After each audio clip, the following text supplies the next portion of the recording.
Hello and welcome.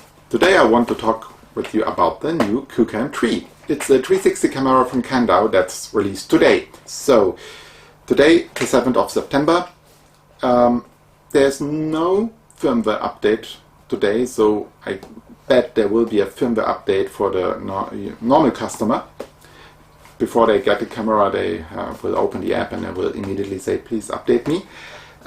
So every comparison that you will see today, it's not with the release firmware. That's maybe important. For the transparency, I got the camera for free. The deal was I should give Kandao some content, videos, photos, so that they can promote the camera with that. And I also reported some bugs. Yeah, there has been some. Kandao was fast with fixing it, but not everything. So yeah, that's also, to be fair, I will make my final decision over the camera after I got the firmware for the market. So what do we have here? A big sensor, or 1.55 inch sensor, fast aperture with 1.6, so they also promoted for low light, and yeah, I can agree. This camera is good for low light. It should be waterproof up to 10 meters, 33 feet. I haven't tested it. Yeah, we have the stabilization, and what's interesting, what I really like, is the 62 megapixel photo quality. But I will talk about that later. So I got the traveler kit. It's around 439 euros, if I remember right. There you get additional battery, a SD card and a selfie stick. Without selfie stick, additional battery and SD card, I think it's cost 389 euros and a little bit less in dollars. So it's not an expensive one. So the traveler kit, as I got it, has the selfie stick, 1.2 meters. You have simply to push-pull, no twist. Build quality seems good. Here's some rubber stuff for the better grip. But if you have already a 360 camera, you have also a stick, and so that's not the deal. SD card is nice. Additional battery, it's even better because the battery life is okay, but not great. I had recorded a video non-stop and had around 45 minutes of recording time with display on. You can turn the display off, so there should be also more possible, and maybe there will come an firmware update for the better battery life. Something else? No, yeah, okay, it has 4 mics, so for 360 ambient sound. I haven't tested it right now. Let's talk about the body. The camera body is quite heavy. I had other cameras with around the half of it, but it's still okay. You have the both lenses, and you get it with such protection caps, but this makes the camera quite big in this dimension. So yes, it's still a pocket camera if you don't have too small pockets, but it's going to the limit. We have here 2 buttons. One is the power button. You can also then switch the modes from like photo to video, and then you have the record button. Then we have a few mics here for 360 audio and a display. The display is 1.9 inch big, and you can adjust everything with that. Manual settings, automatic settings, changing mode, and so on. Additional, there are 2 buttons. One button will change the view from front to back, and the other button is the Q button. There you can adjust the function as you like. There's a few options in the menu. Here we have the camera door. You can remove it. It sometimes falls off, but usually not if I want. Okay, anyway. There we have the USB-C port for charging the camera or for transferring the data from the camera to a computer. And the battery and SD card slot. To change the battery, it's easy, but this is also one downside. there is no mechanical lock for the battery. And if you're recording on a tripod and the battery time is not enough for you, like I had around 45 minutes with display on, and you want to expand it and use a power bank on a power source with a USB-C, this will work. I recorded then over 1 hour without a problem, but the camera door is open and the battery can fall off. That's something on a tripod, okay? But let's say you walk around with a camera on a stick, that's not okay. And although Kandao told me not to do that. How to use the camera? This display gives you all kind of options. You can adjust everything, switch between the modes. It's fine. You can really adjust everything with the screen, and I really use it a lot. The other option are the Qoocam app. It's a redesign app. If you know it from, let's say, the Qoocam 8K, there are some new functions inside. You have the album where you can, let's say, watch a photo, change the perspective, store it as a flat photo, or you can also store it as a 360 photo. There are also some filters inside to adjust as you like. I prefer to do it manually without filters. You can also convert a photo to an animation and work then with key points to adjust the view that you like. Similar, it's working for videos. To connect the camera with the app, you turn on the camera, then you have to enable your Wi-Fi and press the button in the app to connect, say connect camera, and usually it works without a problem.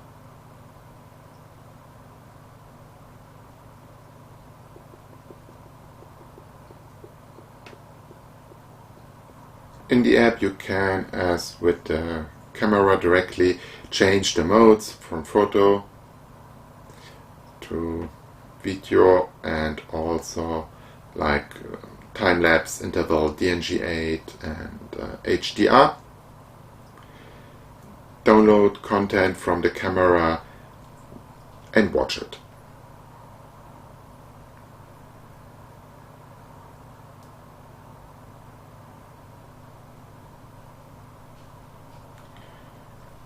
If you have a 62 megapixel photo, you can also download this as 62 megapixel JPEG.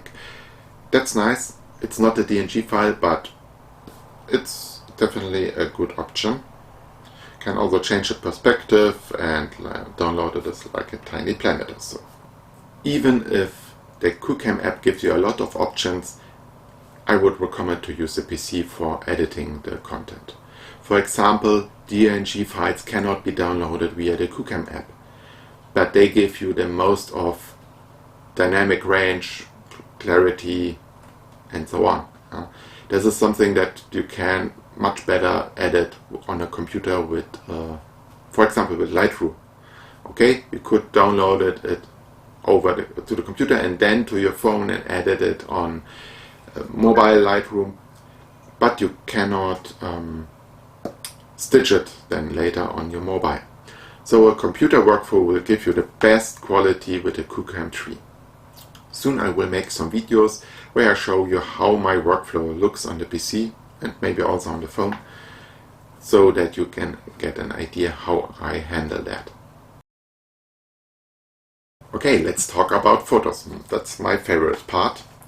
I'm more a photo than a video guy.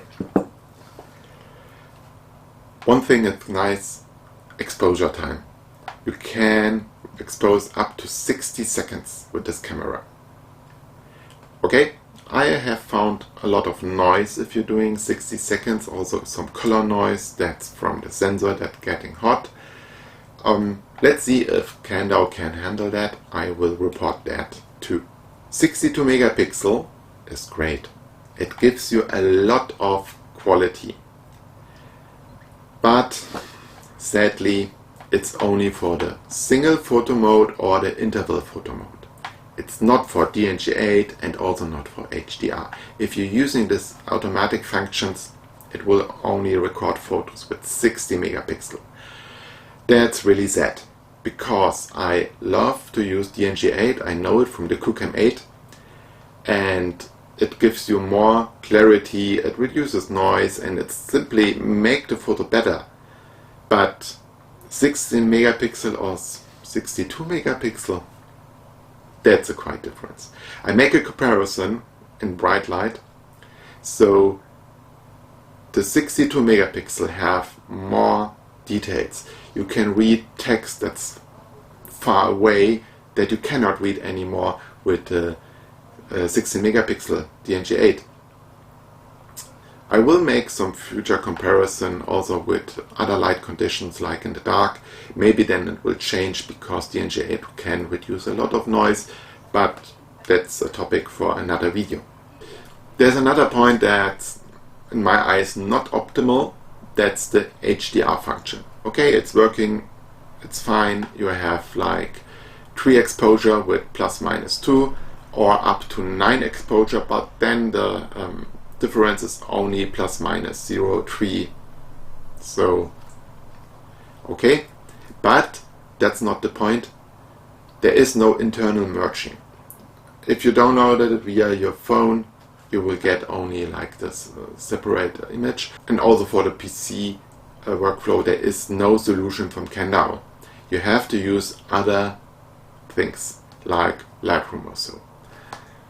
That's it. Especially for the phone, I would prefer an option that gives me a combined HDR, and then I can add it later. Let's talk about the video mode. The auto video mode, it's fine. It's working. But if you get in difficult light situation, I would recommend to use the manual mode, and not to set the exposure time too long, but increase the ISO. That will give you a bit more noise in the video, but it's still crispy and sharp. So if you have the right tools, you can reduce the noise. This example has been recorded with ISO 2000, and it's better as my other camera can record it.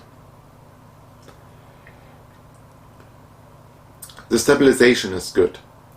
I tried with running and there was no issue with that.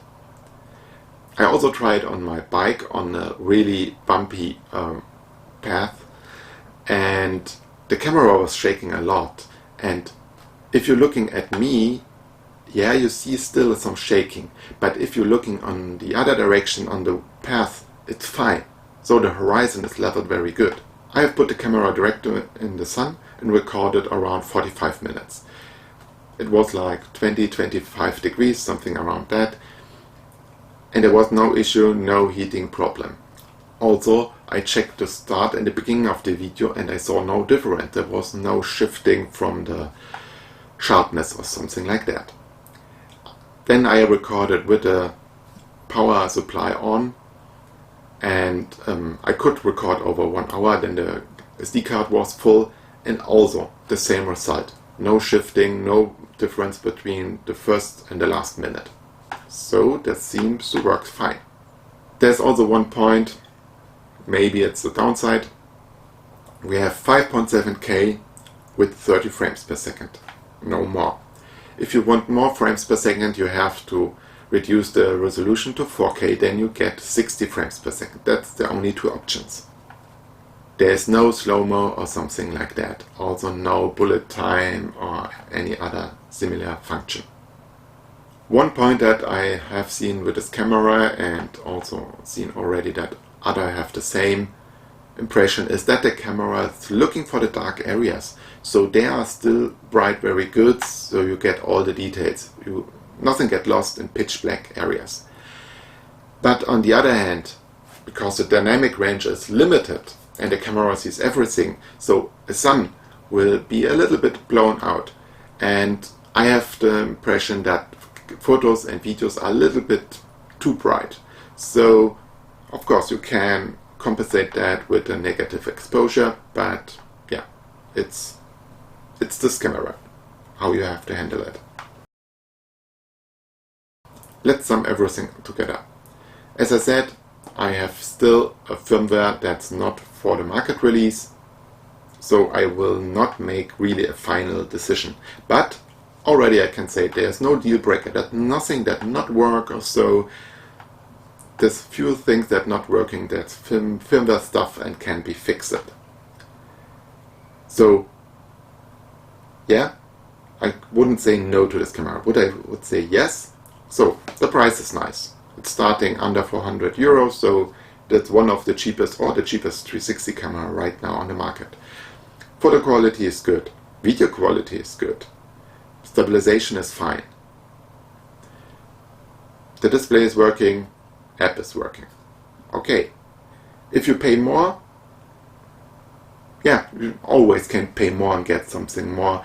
And also, competitors has like more fancy stuff in apps or so. It's the question, do you need it? I personally not really use it. I do more of my own or have other apps for that.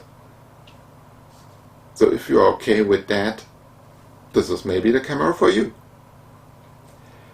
I will test it further and also make more working examples, show my workflow that you can get a better idea. I also put some samples in the description below so that you can download it and see it without any compression also. Also some unedited stuff, also unstitched, so you can try to stitch it for your own and get your own impression if it's working for you or not. On my Facebook and Instagram accounts, also links below, you will find already some samples, and I will put like every day a sample. I have recorded a few in the last few days, so the next few days I will always post something. Yeah, that's all for today.